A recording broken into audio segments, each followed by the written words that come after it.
Welcome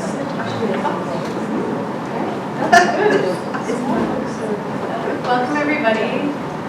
Thank you for joining us. Polly, can you hear us all right? Okay, good. Yeah, welcome. Welcome to Senate House and to this event. This event is presented in partnership with the School of Advanced Studies and the Institute of Modern Languages Research and Art Angel as part of the exhibition which is upstairs in the library. I don't know if anyone's had a chance to visit it yet. 1,000 Words for Weather, which was put together by myself and the sound artist Claudia Molitor with Art Angel. And it's a sort of immersive contemplation of weather and language and translation and the sort of intimacy of how we experience the environment, especially facing climate change. Which brings us to sort of the themes that we're going to talk a little bit about tonight. We have 4 speakers with us tonight, and the title that we've given to the talk is Weather, Words, and the Body. And so when I sort of conceived of this event, I really wanted to gather writers who I felt had this intimate connection with place and with weather, with this question of how we document changing weather patterns in the face of climate crisis, and the body really at the heart of their work. So I'm just going to quickly introduce everyone before we kick off, and then we're going to do some reading and some discussion, and then we'll have time for some questions. So yeah, just to get started. Okay, I'll introduce Polly first. Polly's up on the screen. Polly is a poet and nonfiction writer. Polly's joining us, beaming in from the Lake District. Her first poetry collection, Basicness Architecture, came out in 2017, and more recently, the collection Much with Body came out just last year. Polly's done a bunch of different pamphlets, and recently published a biography of Dorothy Wordsworth, which is quite exciting. She teaches creative writing. There we go. She teaches creative writing up in Cumbria now, and is one of the founding, or one of the co-founders of the Open Mountain Initiative, which is part of the Kendall Mountain Festival, the sort of literature component of the festival, which, you know, the project is really devoted to improving access and representation for nature writing and writing about the environment. So Polly, I really love Polly's work, particularly because I'm quite keen on following Polly's swims up in the Lake District, which I feel like I'm going to have to maybe talking about this later, because this is, when I'm thinking about weather and the body and the sort of intimate connection to place, this is something I really come back to. Also joining us tonight, J.R. Carpenter, here in the middle, in the blue, who is an artist and writer. You work across all sorts of disciplines, and so we'll talk a bit about this actually, because we have a lot of multidisciplinary people with us tonight. You've done a load of projects.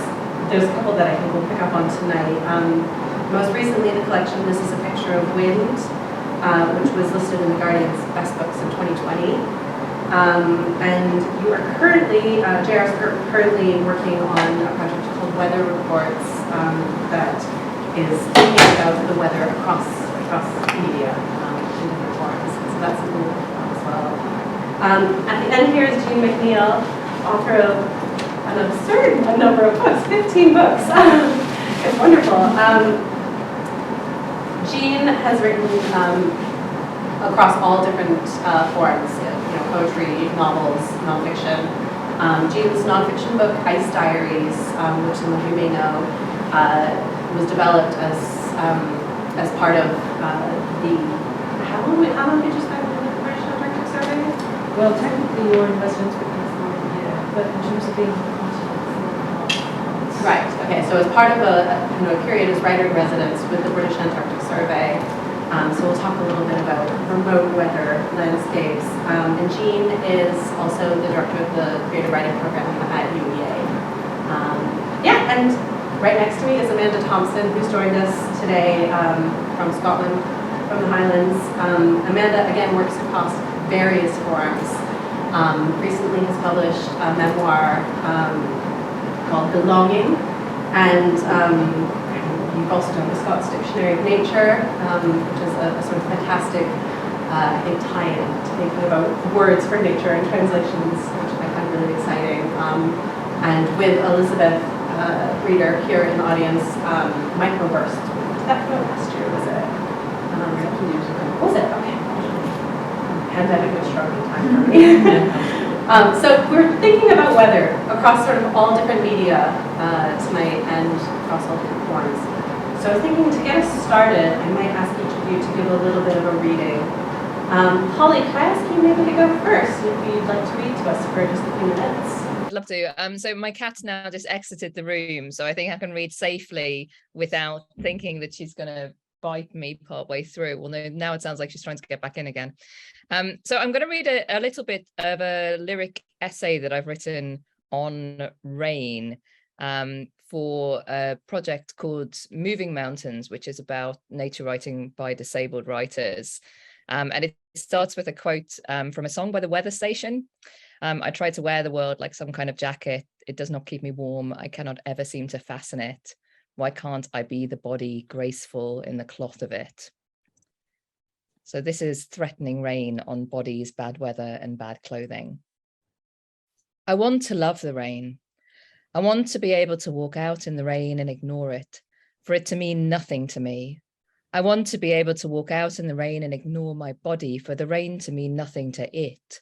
I want to be able to get cold and wet and to shake it off like a contented dog, comfortable in its dogness. I want to not know the rain is coming before it arrives. I want to not fear its arrival, but I can't seem to button myself up against it. I want at least to tolerate the rain. I want to zip up the jacket of my body and tighten the hood and step out into the world impervious to the weather, but it always leaks through. When we say we are ill, we say we are under the weather. For chronically ill people, this can be entirely literal. The weather becomes a weight bearing down on us.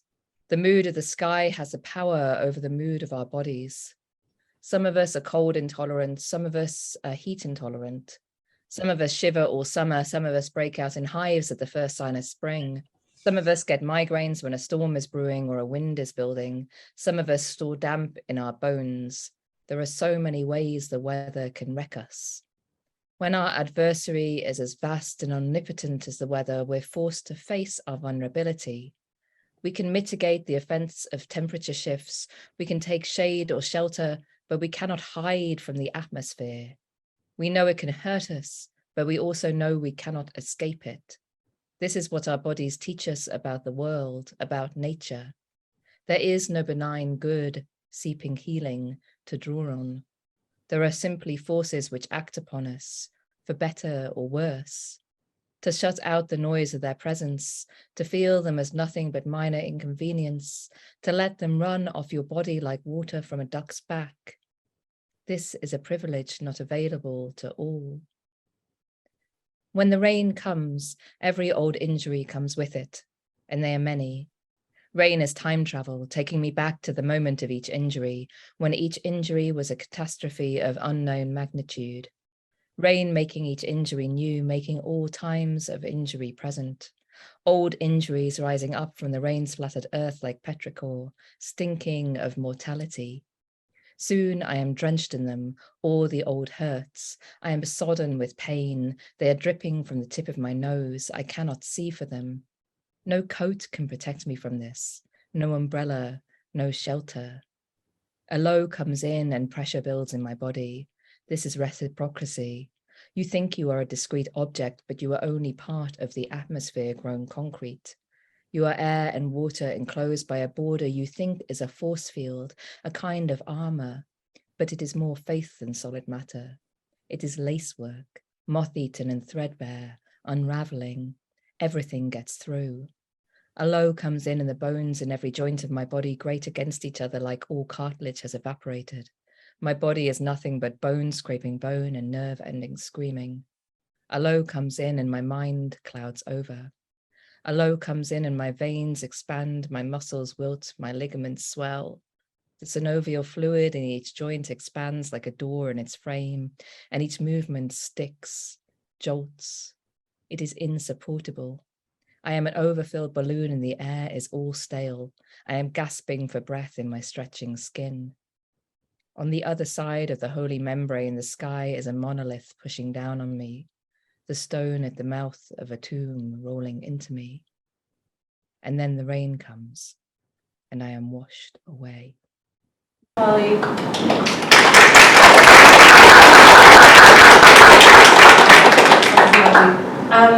Jean, you want to tell your comments? Yeah, thanks, Jessica. So, this is about the Antarctic, and I tend to not think of my body at all. I ignore it unless there's a problem. But in Antarctica, all bodily functions become horrifically present. But I decided not to read about bodily functions because that's too gruesome. So this is about running, and actually it took me to a really important realization about what I began to feel, and it's also at the beginning of winter. So yeah, it's about running. The days darkened. Our skies became lambent and unbelievable. New icebergs arrived in the bay, envoys of the coming winter. An enormous girded berg had drifted in on a gyre from the Bellingshausen Sea and sat in the mouth of the bay. And on the water, grease ice formed, its surface a dull grey mat that neither absorbed nor reflected the little light that penetrated our dingy skies. The runway was frozen. Running was always exhausting, but now I had to break the hard outer layer of snow, then try to extract my feet from its soft underbelly. The wind chill brought the temperature down to minus 35. I didn't need a thermometer. I knew this threshold from experience, the stinging, tightening feel that meant my skin was freezing. So I rubbed my face as I ran and kept my fingers moving constantly. I didn't sweat.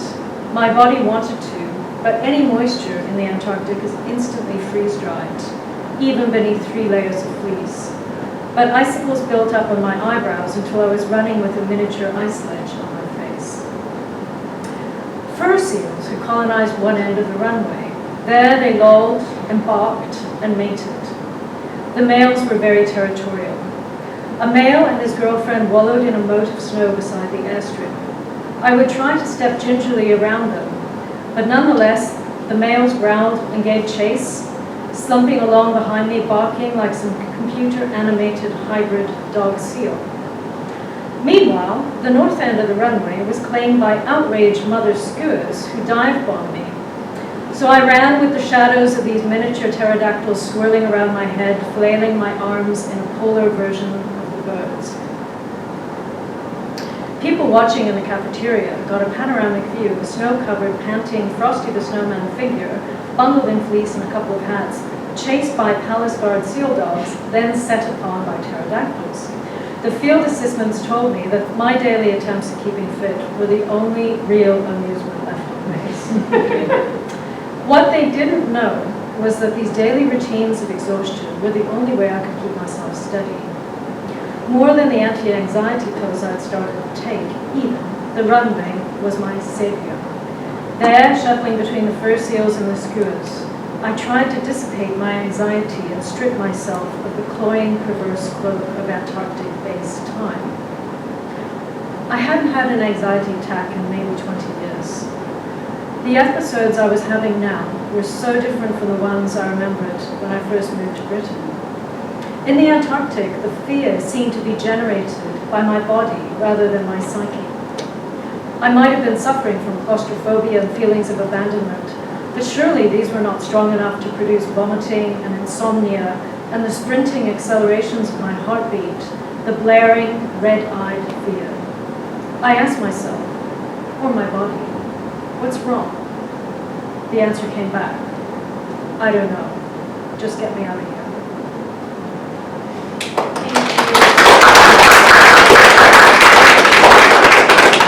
I'm loving the insistence of place and the body as just deeply impacting one another already in the readings we've had. Jared, what do you think? Sure. So I'll read some passages from This is a Picture of Wind pertaining to flood, and then some very fresh writing from the summer with drought. This is a picture of wind is divided into a cylindrical structure, so there are 3 years of wind. So each section has a month. December. I drive through Somerset. Swans dog-ear far corners of rain-drenched fields. We call on Michael and Yuta. They give us a bag of English walnuts. Just that. A brown paper bag full of fresh windfall. They'd collected all autumn. Outside, bits of dried grass and soil clinging black. Inside, the whiteness of the wet nut. Startling. January. The river Parrot bursts its banks. Michael and Yuta's house floods for the first time in ever. We see it in the paper, a picture of the most cheerful man we know, his face a shattered shell. He stands in hip waders in the kitchen, at the high water mark, on the wall behind him. He will not look. February. It's still raining. It has always rained. We are silt dwellers, tide chasers, puddles, floods, flood. The river runs brown, topsoil down and out to sea. From a fir erupts a murmur of starlings. By fir, I also mean fur, a pelt of needles, hackles, raised. Storm force 10 at the river mouth. The scale goes up to 12. After that, the sky breaks. The fir comes down and takes 2 eucalyptus with it. March. This morning, a forester shimmies up the copper beach. All day a chainsaw, trimming branches, weather weakened, opening huge holes in the blue. This is a picture of wind. And if I may, I'll just read this very fresh. First time reading from drought. I moved to Southampton early July, and it immediately became apocalyptic. I'm sure it's not.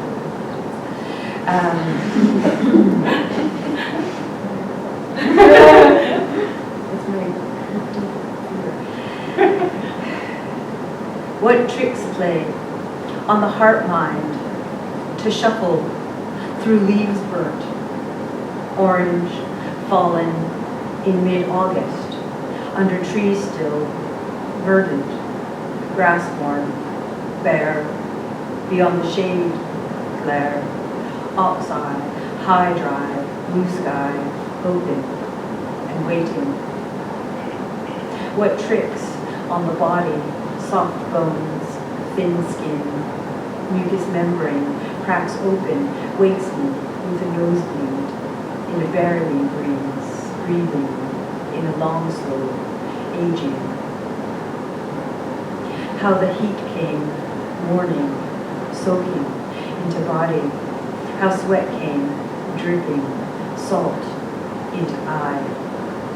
And we became island, sand between toes, until we went evening, striding into low tide, long sea, shallow as skin, some distant wind, swelling waves of liquid light, stirring under things.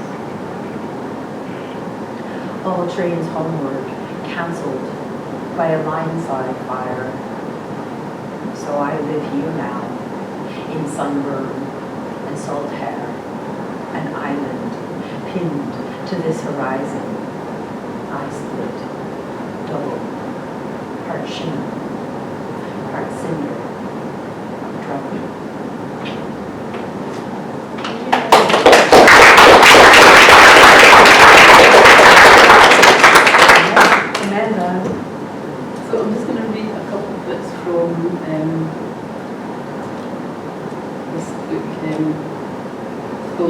which is part memoir, part writing about nature, I suppose, but it's rooted very much in the Highlands of Scotland. In the time before the flick of a light switch, there was a gentler easing into night, and there were words for it too. Soaking our portion of time between daylight and candlelight, Fornacht, the interval between twilight and bedtime.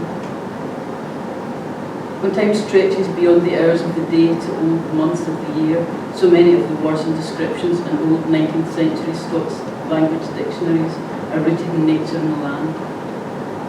March's Cross Sunday, April's Gout Storm, July's Worm Month, and then at the far end of the summer, the Breakback Moon or Stooky Sunday. Knowledge of forthcoming weather was rooted in experience and what was visible, and usually in the soon-to-be, the near present. Heavy-hearted clouds, threatening rain, a gow, a halo around the sun or moon portending bad weather. Even other phrases that are longer in term refer to near predictable Scottish weather events. May gobs, cold weather in May. Alamus flood, heavy rain amount around August. We always reach to nature and earth for alignment, solace, and comparison. I listened to a podcast recently where they described how weather forecasting as we know it came about at the time of the invention of the telegraph, when news and the sharing of information could move faster than clouds, and we could become one step ahead. Now I have an app on my phone which tells me it will start raining here in 3 minutes and end 35 minutes later, and nature is not necessarily the first port of call. And I'm going to just finish. One of the kind of reference points and refrains in Belonging is a return to old 19th century Scots language dictionaries. And what delights me about them is not just the poetics of them, it's just how, in a way, they kind of ask us just to slow down. So this is called the Harkening Wind. Queerning, a very gentle breeze. Pew, the least breath of wind or smoke, or the plaintive cry of birds. Purr, a gentle breath of wind. Flam, a sudden puff of wind. Puffed, a puff of wind. Summer har, a slight breeze from the east which rises after the sun has passed the meridian. Tiffle, a slight breeze or ripple of wind. Cava, a gentle breeze moving the water slightly. Soar, a gentle breeze. Purr, a breeze, a flow of wind. Har, a breeze from the east. Darden, a dry, soft wind. Pinner, a strong breeze from the north or northeast. Ouchin, used of the wind, sigh, blowing gently. Whidder, blurt, gasp, fudder, blutter, sob, a gust of wind. A Glasgow wind, a sudden blast. Flow, a blast of wind. Blaze, a sudden blast of dry wind. Howder, a strong blast of wind. Stour, a stiff breeze. A wrestle wind, a high wind, a stiff breeze. To whudder, to make a whizzing or rushing sort of noise. The wind in a cold night is said to whudder. A whiddy wind, an unsteady wind, one that shifts about. Blufferton, blustering and gusty. Cowcrake, a mist with an easterly wind. The cowcrake destroys all fruit. Doister, a strong steady breeze, a storm from the sea, hurricane. Swish, the wind, to blow loudly and fiercely. Beer, noise, cry, roar, force, impetuosity, often as denoting the violence of the wind. Blenter, a boisterous intermitting wind. Weaving wind, a high wind. Gall wind, a gale. A Glashlock day, a windy, blustery day. Windle, to walk wearily in the wind. Bliffert and flist, a squall. Bowder, a great squall. Hausch, the moan of the wind, or to hoot as an owl. Sab, a gale of wind. Bluder, a hurricane. A dreel wind, a swift, violent motion, or hurricane. To grew, to sigh or moan like the wind. A hearkening wind, a comparative lull in a storm, followed by a destructive blast.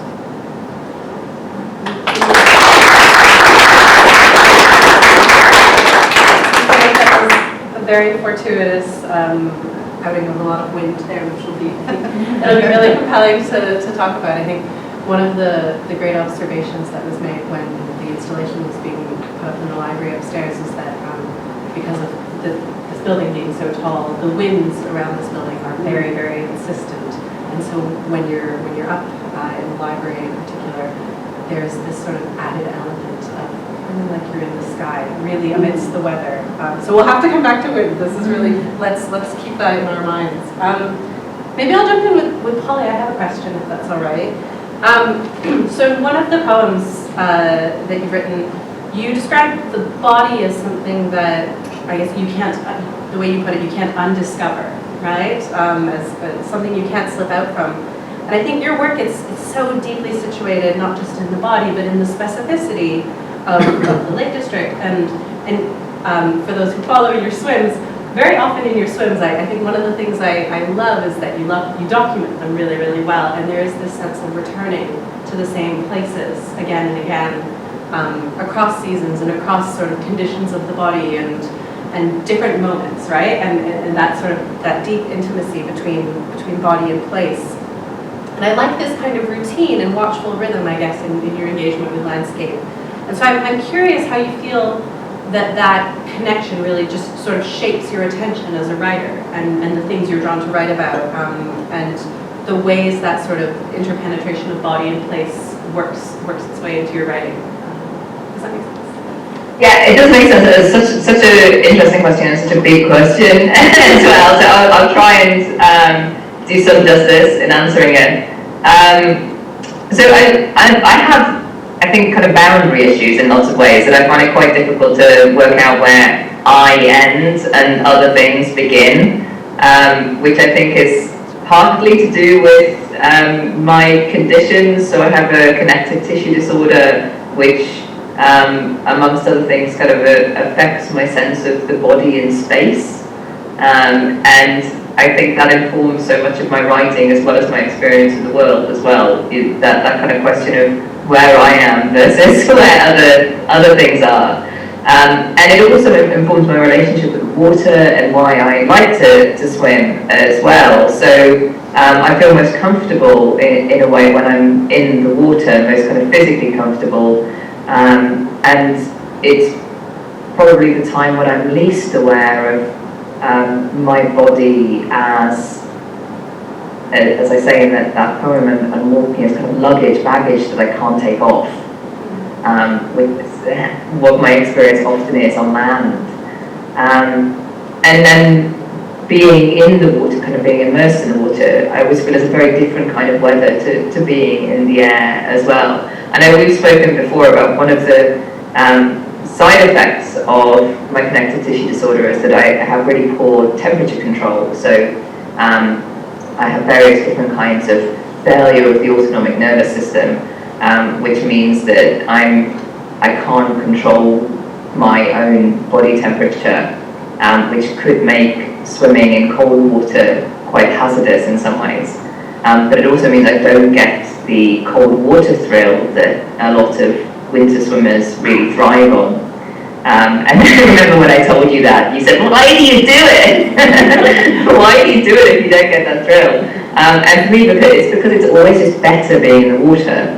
And I think the sense of place that you get when you're in the water is entirely different to the sense of place that you get on land. Like you know the place very differently. And that sense of repetition as well, of going back to the same places time and time and time and time again. I'm really interested in the layering of that experience. And it's really central to how I think about things and then how I write about things. Yeah, and maybe I'll leave it there because otherwise it could go on. No, I think there's something really you captured there, and there's that returning to places again. It is a little bit like the weather, if that makes sense, because in the weather we get this lovely repetition, and that is, I think, what makes it so interesting. And only in seeing like the full pattern play out again and again do you feel that, I guess, that you have a bigger picture of it. And so I think there's something to be said for this returning to places again and again, which actually sort of brings me to a question I had for Jean, which is in a way kind of the opposite, because I think, how have I written this down in my notes? you've done creative residencies all over. You've done, you know, residencies in Antarctica, in the Arctic. You've written about and from really remote places. And I guess I'm really curious about what that process looks like for you, you know, in your writing practice. Does it depend, does the practice of writing about those places change depending on the nature of the place you're writing about? And, you know, are you writing in situ, or, you know, what is it that allows you to sort of project yourself back into such a remote place like, say, Antarctica, if you were writing from here in London? Because I feel like for Polly, for example, I know Polly lives like very, very close to where she swims and writes about. It's really just over the road in a way, and it's not like you can just pop back to Antarctica to, you know, do a recce. No, it's the only place on the planet you can't actually buy a ticket to. You can, of course, go there on a ship if you have a lot of money. But, so, yeah, it's a kind of, the Antarctic is full of nevers. Everybody starts, from the moment you set there, people set foot there, rather, people that, especially setting foot on the continent, which very few people do, people start telling you, this is a one-time experience, you'll never be here again.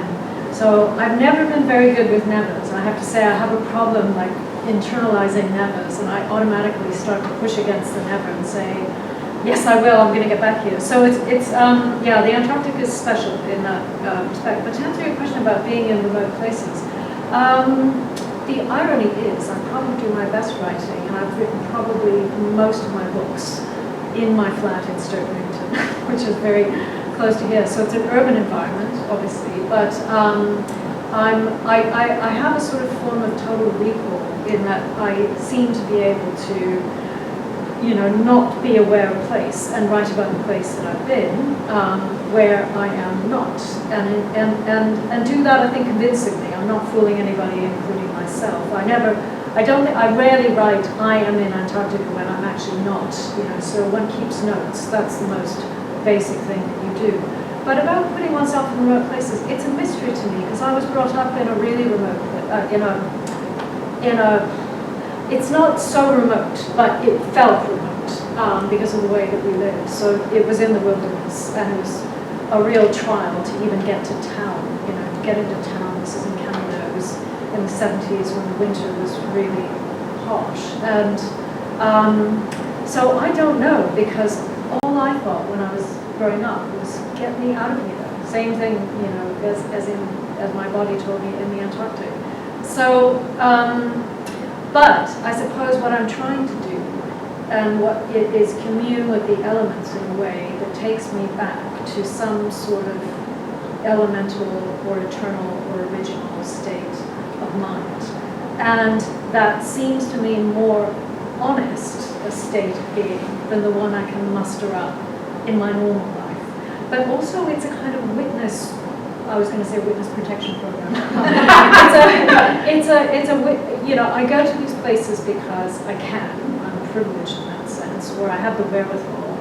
I didn't have the money, but I had the wherewithal to badger people to let me go to these places. And because I feel like I'm alive in the beginning of an epoch which is going to see enormous change on the planet. I think we all know that now, but I felt that for a very long time, since I was quite young. And so I use my life as a kind of experiment to go out into these places and not only be there, but live there and work there, and to know the world in its elemental state of being in a way that it would be impossible for me to do otherwise. But yeah, so I think that's the best. I mean, it's not a comfortable experience. I don't think I necessarily, I'm not always happy, and I don't write well. The Antarctic was particularly hard to write in because it was so interesting to be there. The last thing you wanted to do was sit in the corner and write. Anything was more interesting than writing. Refueling airplanes, carrying tins of mushrooms, which was, you know, stocking the alcohol store. That's what the writer-in-residence does in the Antarctic, to be honest. Because it's just, you want to save the writing for later because of the never notion that I talked about, the high quality. But it sounds to me, and especially from what you read today, there is such a kind of insistence of being present there, and an insistence, like you said, you like to push the body away, but you're not really able to there. And I do wonder, it's like, how do you then carry that, I guess, that visceral memory back with you to get onto the page? Yeah, that's a good question. I think, I'm not the best at doing that. I mean, you guys, all the other writers, are probably better than I am. Because I do tend to ignore my body. So that in the Antarctic, for example, on one of those runway sessions, I was brought up in the cold. I can do the cold. But I was at the end of the runway, there was a north wind, which aren't usually cold in the Antarctic, the cold winds come from the south. And I just got hit by this wind. And it really put the fear of God into me. It was really like nothing I'd ever experienced before. My body had never felt that kind of cold. It just went through me like a sword. And I thought, okay, I've got to get out of here. It's actually too dangerous for me to be doing this. I've never actually had that realization in my whole life. Not with cold, anyway. And yeah, so I didn't think about it at the time. So I think actually a lot of what we do as a writer is somewhat of a delayed reaction. You pay attention, you are attentive, you take notes, and that's what you do as a writer. But figuring it out, I find often comes later. Maybe you can figure it out in a moment. Or hats off to you. Yes. It's a big challenge, isn't it? I'm glad you talked about wind just now, because this is also something I wanted to pick up in JR's work. So there's a lot of wind in your work, I will say, having looked through a few pieces, and I guess from your work on clouds to the collection you read from today, this is a picture of wind, I feel like there's a real interest in storms as weather in your work, and of these very insistent kinds of winds. And I guess one of the things I picked up on was the storm in 2014. Was there a name for that storm? There were a whole sequence of storms, actually. Right. Yeah. And so I guess I'm really curious for you how, I guess, these weather patterns that stand out, that interrupt the sort of the daily weather that we might write about and come to returning to again and again, for example, in Polly's work, how these very insistent, extreme patterns shape what you then produce. And because you work across different kinds of media, if you feel like they invite you to sort of create in different ways depending on the sort of weather pattern you're dealing with. Yeah, I mean, it's interesting how much our formative weather then, affects us. Yeah. So I also we weirdly grew up not that far from each other. And so I know from cold, but also fishing. I grew up in and around fishing and farming communities, and weather is life or death. And so, even though I'm, a largely urban being now, although I say that, but I lived in rural South Devon for 7 years. Like I kind of go in between either very remote, rural, or urban, but that for me, it's that life or death thing of fishing and farming communities. The storms in 2014.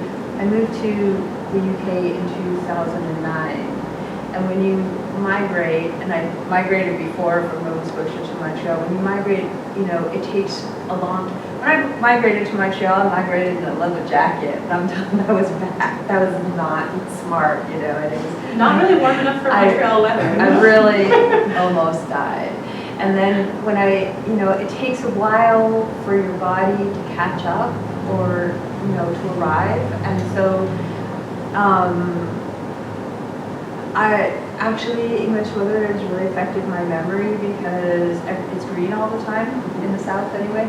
And so I don't have that, this happened in winter, this happened in summer thing. And so in 2014, early 2014, there were a sort of conveyor belt of storms just rolled over the Southwest. And this flooding in Somerset that I read about, and also the rail line was washed out at Dawlish, some of you may remember.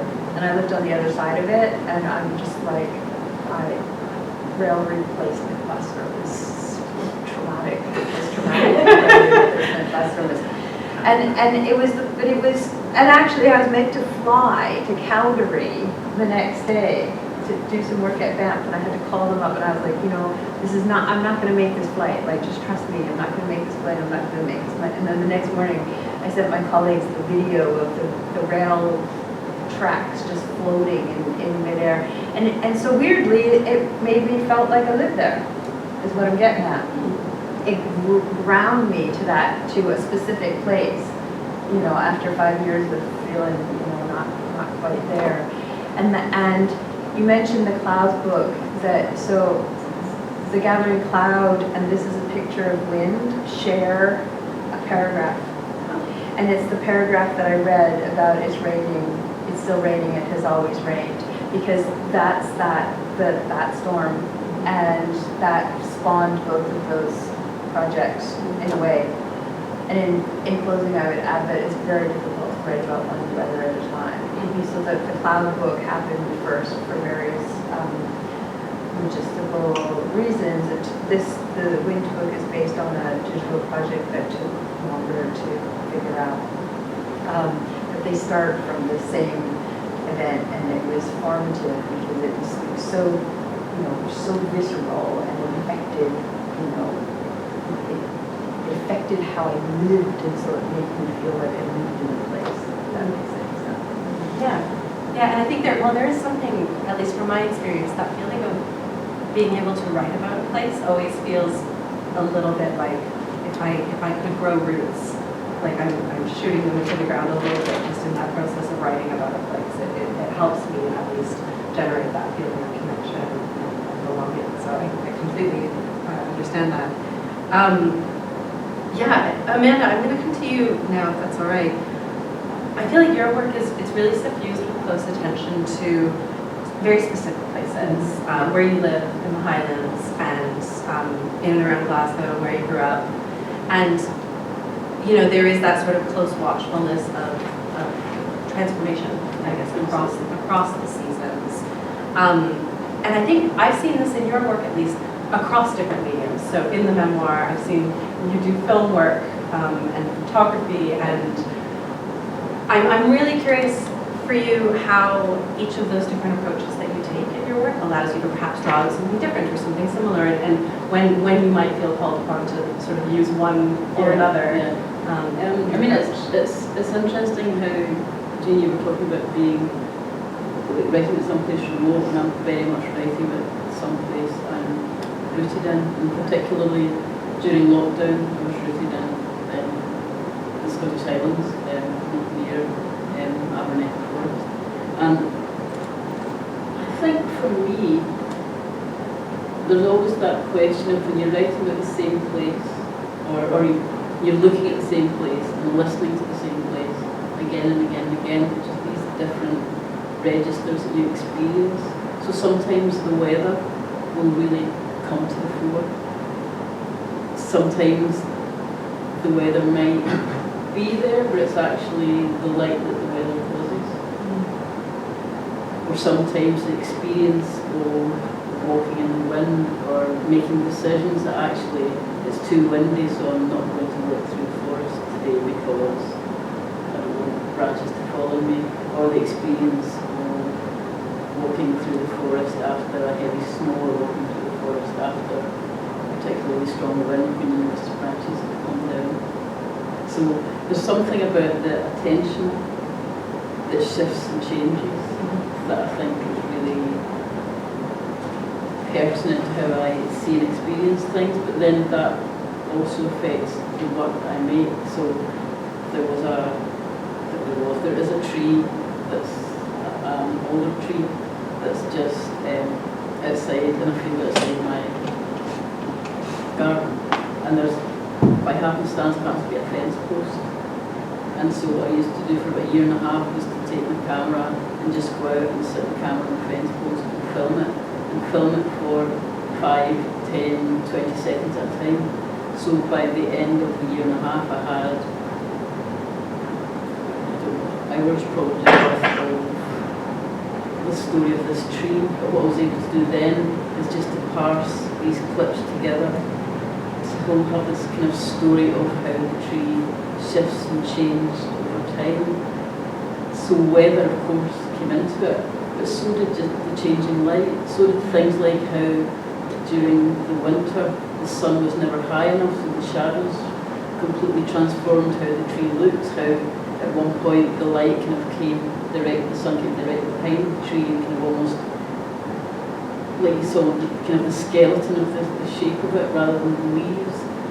And coinciding with that, you can see actually here's a picture of this tree, but at the same time, this is when I heard the first cuckoo of the year. So making these records of the swallows arrive, flowers, and things like that as well. Do you know, so All rooted in all one place. All rooted in that one place, but also there's something about just as I said, the kind of different registers of what was there, and I think what comes into view and what doesn't come into view. But you know, there's a beautiful moment where I think it was the winter during lockdown where it froze, and the trees just by a burn, and I've never ever seen the burn freeze before. So like the whole thing was practically frozen. You could walk across it, and if anything, I'm used to the burn being there and kind of hearing it, but then sometimes it's in spate, and when it's in spate, after a heavy storm, you can see it in a way that you don't normally see it because it's sometimes it's just pops up, but also there's something about that rush and the noise of it. But when it was frozen, there was still these little gaps, so I put hydrophones down into the water and recorded the sound of it from underneath, so you got this really sharp click, and that sharp click just felt like cold. Yeah. You know, so and I really enjoy these different moments of almost decision making about whether you write about it or whether you film it or you record the sound, and sometimes I think it's all these different kind of visual things and making things that will after the fact kind of coalesce into writing. Interesting, yeah. That description of the cold, the sound of the cold, as a winter swimmer, as an ice swimmer in particular, that gives me a real feeling that makes me very excited because I can hear that sound immediately. We are actually, we're okay on time. One of the things I actually wanted to ask all of you, because I think it was something that I found it to be a sort of really insistent question as we were developing the installation upstairs, was this question of, I guess, the responsibility to document weather against the background of the sort of urgency of climate crisis. Because I feel like there are different registers that you could take with it. And actually, it's completely possible. There are writers who write about nature and write about weather who might never talk about climate change, for example. And they're not distinct things. And I guess what I'm really curious about is how you, I guess, see the role of the poet, the nonfiction writer, the novelist even, in documenting weather against that background and in that context of urgency. If there is, in the way you put it, as seeing your life as this adventure of going out and wanting to situate yourself in these places against that background. I guess I'm curious about that question of responsibility and the need to document changing weather in particular. And I will let you jump in as you like. So just jump in.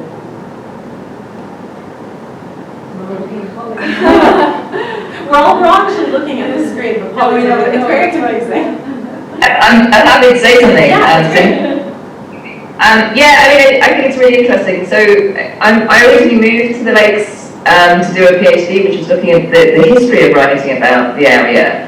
And I'm really interested in looking at historical records of what people wrote about, both the climate here, but also different things that lived here, so kind of biodiversity of the area too. And there are some really amazing records from late Georgian and Victorian times, which counteract some of the kind of the dominant narratives that get told about the Lake District as well. And I think for me, part of the documenting is to show specificity in a place rather than, every valley here is completely different.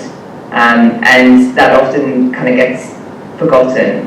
And there are changes which are occurring all the time, and we've had some really terrible floods. The year after JR had that, the flood which blew out the train track in Florida, we lost our road north out of the valley for 6 months with Storm Desmond. There was a kind of 50-mile detour for people to get to school. And we're really aware of those aspects of climate change being very close to us, as you are in rural areas, as everyone's discussed. But for me, I think it's really important as well to document the things which are here as well, and they sometimes get forgotten about. Although some of those things are kind of secret in a weird way too. There's like loads of things in the Lake District people don't want you to know about because they don't want you to come and like take too many photographs of them. It's really interesting trying to write about some of that. Thank you, Polly. Does anyone else want to jump in on this one? Well, I would definitely echo that. You know, I spend a lot of time looking at archival weather, and there's a huge amount of archival weather in here. With the Gathering Cloud project, I was commissioned to write something about, I can't remember what the original problem was, but I wanted to, it was about digital spaces, and I wanted to think about cloud storage as a space, and I was really curious about why it's called the cloud, and why the cloud, why, you know, and then I asked like a question like a 6-year-old who like, you know, why do they call it a cloud? And then started to think about clouds in the sky, you know, and they're massive. And why do we not think about that? And so I started doing this massive amount of research into the history of that, and bringing those two things together in relation to a definite activism around like, are we aware of the climate footprint carbon footprint of the cloud, the digital cloud has a massive carbon footprint, and so I was trying to call attention to that by calling attention to the materiality of clouds in the sky. One second. Continue. So you know, a kind of activism through a poetics, through a and the theme through my work is that because these are such massive topics, trying to talk about them through a small entry, through this unique simple question. And again, like this is a picture of wind, but we can't have you can't take a picture of wind. So these trying to find these simple ways into things, but then sort of echoing what Polly was saying, that I read a lot of climate history, I read a lot of ship's logs, for example. I have another book called The Ocean of Static that's composed almost entirely of reconstituted ship's logs. But that's always sort of grounded in or tied to a very close observation of the present, and to what you were saying, Jean, about the note-taking, and it's this, like, how do you take notes without interrupting the, flow? But that's been a major preoccupation of, how can you, for me anyway, like the very close observation of a place whilst also continuing to move through it in a kind of working on poetics and even politics of attention.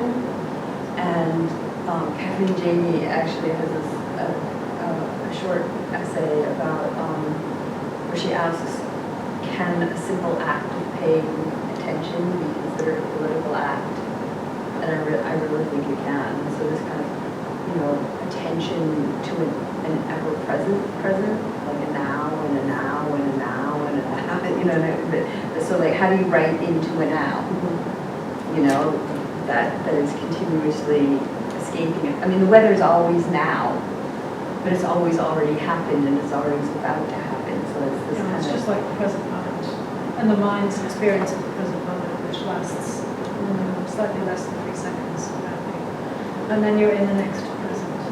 But I think, there are several kind of a bit obvious things to say about this, but, weather and climate, it's a bit like climate change is, of course, the process, and weather is the event, and weather is also the harbinger of a changing climate. They are intimately related, but they're two separate experiences, you could say, and how to separate them out. But generally, the way that the human mind does it, I think, is that we have always been rooted in place until very recently. Most people lived and died their entire lives, and maybe even now, in many non-urban parts of the world, in one place. So there is a very intimate relationship between human experience, the way that our brain is developed, our evolutionary psychology, and place and weather. You could argue that we're diagnostic machines to pay attention to that. And we've only recently kind of forgotten that, or we're in the process of forgetting that. But also in books, in literature, weather and climate tend to be in the background. The human drama is in the foreground. And the writing, you know, that everybody is doing here, and me to a lesser extent, but I've thought about this a lot recently, is let's stop enslaving weather and climate and place to our greater, you know, hubristic drama, and actually, you know, switch the tables around and just consider that the drama is located outside of us, or what is of value is outside of us, and use that as a dramatic machine. In other words, paying attention to the world, to the non-human world. And this is quite difficult. Weather almost effortlessly becomes simple. I could tell you my own, I think we're living politically anyway in kind of Macbeth / King Lear.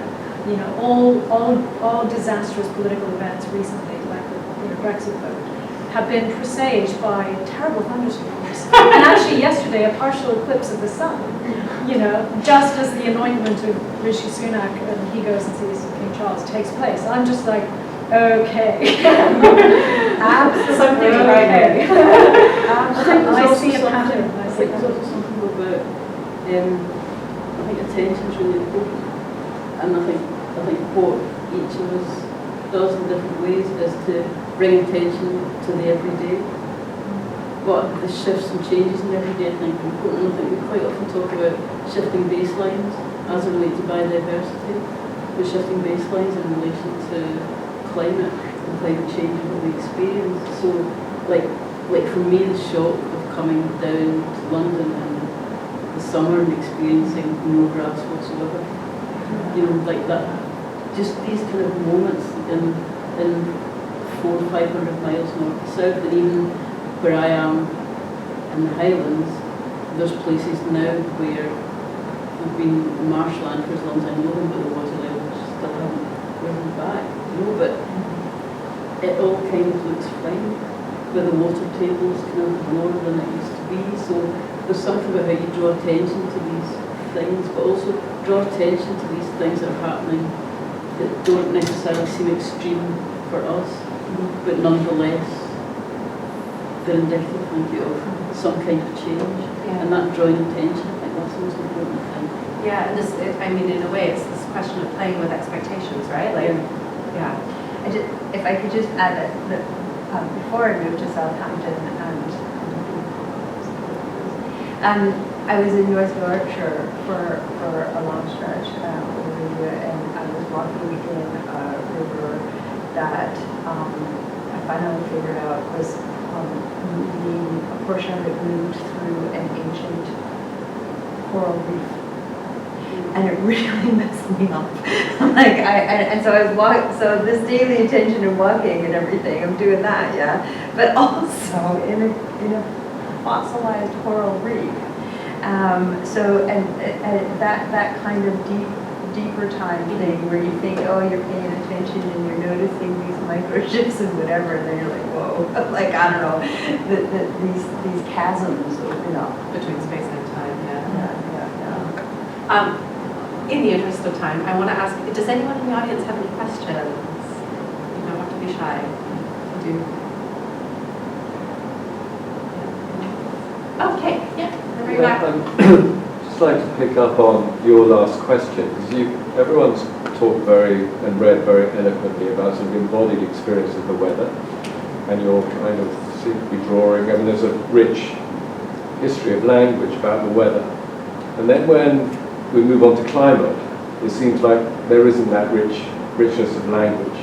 Maybe because climate, you talk about, is relatively recent, and weather is obviously deeply ingrained in all of us. I just wonder if you could reflect on that. Sorry, Paula, did you hear the question from James? All right, okay, that's brilliant. Does anyone want to jump in?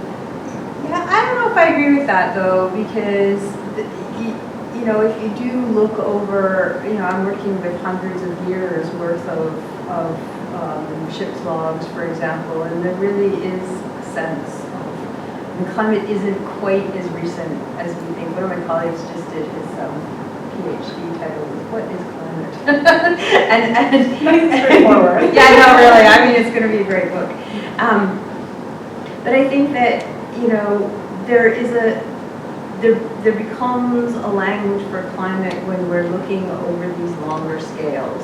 And part of my project, whether it's overt or not, or whether I've got there or not, is, you know, like how to bring that sort of depth. The Gathering Cloud book starts in 423 BCE. So I'm like, you know, but I think that is what has to happen. That there's like more than just, like you said, that atmospheric weather happening in the background. Some sense of beyond weather, a climate that's like, and weirdly, I think that starts to happen through a poetics of data notation that I find myself coming back to again and again, because it's only through that kind of accumulation that you start to have a sense of climate. Yeah, I find that so interesting, because one of the questions for the installation upstairs, because it's partly controlled by Met Office weather data, was the question of how regularly we needed to sort of use the data, and so it was settled on it. Every 15 minutes it draws information, and so that's the present moment, eternally, every 15 minutes sharing the installation. The digital iteration of This Is a Picture of Wind calls live weather data, calls the live wind speed at Plymouth, which is where the wind is recorded for the whole southwest region, and so the wind is this constant active participant in forming one couplet of the piece. Yeah, I mean, if I could just say, really interestingly, I mean, the Greeks, you know, as in 3,500 years ago, had a very sophisticated notion of climate, and indeed the Greek word climate comes from klima, which means incline. So a climate is something that inclines to be this way or that. There is an inclination for a climate to be in a certain way. So the etymology doesn't give you, it's not, you're absolutely right, I think, about religions and vocabulary. But the fact is, in the Holocene, the climate has been relatively stable, at least in sort of temperate latitudes. So I don't think we have got to grips with climate, in part for that reason. It's just a basic fact that as Homo sapiens anyway has proliferated in the last 13,000 years in this part of the world, the climate's been remarkably stable in historic terms. So it is something that I think we do literally take for granted. With the exception of the little ice age, which is a really interesting thing, because it's the beginning and an active participant in transatlantic colonialism, right? It changed shipping patterns, and European famine changed migration patterns. So largely stable, but then there are these blips that maybe we're only starting to be able to get enough distance on.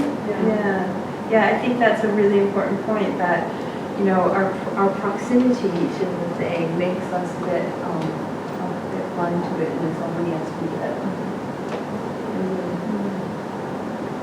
Is it not just a scale thing, really, as well, that it comes down to precisely what Jean said before, that weather is the moment that we're experiencing, whereas climate's like thinking about deep time, essentially, isn't it? That it's a much huger thing. So I don't think that there's necessarily a lack of language around it, but it is where it's nature, a more abstract concept in a way, it doesn't have, the way that it manifests itself for us, it is in moments of weather, but the thing itself is huge and vast, and slightly unencompassable in language, but that's not a bad thing, I think. I feel like that's our task as writers so often. I think we'd probably best wrap up. If it's all right, can I rapid fire from each of you to close your ideal writing weather? If you were to tell us your ideal writing weather and you had to answer immediately. Jean, I'm going to go to you. Oh no. Sea weather. I write well at sea. I like this. I like this. On ships. Yeah, sea weather. Polly, what's your ideal writing weather? A nice, sunny, but not excessively hot day when then I can go for a swim after doing some writing. The dream. That sounds perfect. JR. I've had a lot of upheaval in recent years, and I am just trying to figure, strategies where I can write something anywhere. Yeah. I don't Any know. weather. Any weather, but it changes your your approach to the thing, because I can't wait for the ideal. I've got to get something down. I started writing in Instagram captions. That's where I'm at right now. It's like, because if I can get one of those done today, which, so anyway. I would use the Scots word "dreich" because that's what it usually is. So that gives me. Right all the time. Perfect. I love it. I would like that weather also. Well, thank you all for joining us, and thank you to each of our speakers, Polly, JR, Jean, Amanda. Thank you for joining us. Thank you. And yeah, I hope that was powerful. Thank you all. Let's give a round of applause.